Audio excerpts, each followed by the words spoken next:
এজমালি মাটি তথা যুটীয়া মালিকীস্বত্ব থকা মাটি আন অংশীদাৰৰ এনঅ'চি অবিহনে চেল এগ্ৰিমেণ্ট তথা বিক্ৰী চুক্তি কৰিলে আইনীভাৱে বিভিন্ন সমস্যাৰ সন্মুখীন হ'ব পাৰে। এজমালি মাটিত সকলো অংশীদাৰৰ সমান অংশ থাকে, গতিকে আন অংশীদাৰৰ এনঅ'চি অবিহনে কৰা বিক্ৰী চুক্তিখন আইনৰ দৃষ্টিত সম্পূৰ্ণৰূপে বৈধ নহয়। আন অংশীদাৰসকলে কোৰ্টত গৈ সেই বিক্ৰী চুক্তিখন খাৰিজ কৰিব পাৰে। এনঅ'চি অবিহনে মাটিৰ বিক্ৰী চুক্তি কৰিলে আপুনি সেই মাটিৰ চৰকাৰীভাৱে পঞ্জীয়ন তথা চেল ডিড কৰিব নোৱাৰিব। লগতে বিভাগীয় কৰ্তৃপক্ষই চেল পাৰ্মিশ্যনো নিদিব।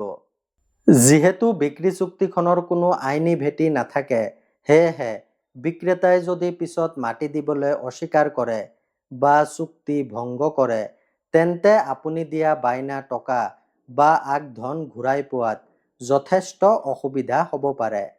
মাটিৰ আন অংশীদাৰসকলে নিজৰ অধিকাৰ সাব্যস্ত কৰি কোৰ্টত চিভিল ছুট ফাইল কৰিব পাৰে, যাৰ ফলত আপুনি দীঘলীয়া আইনী জটিলতাত সোমাই পৰিব।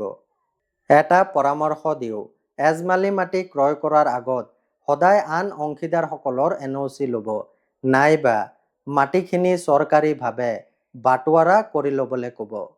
ভিডিঅ'টো যদি শ্বেয়াৰ কৰে, সকলোৱে উপকৃত হ'ব। এনেকুৱা পৰামৰ্শৰ বাবে মোক ফ'ল' কৰক। ধন্যবাদ।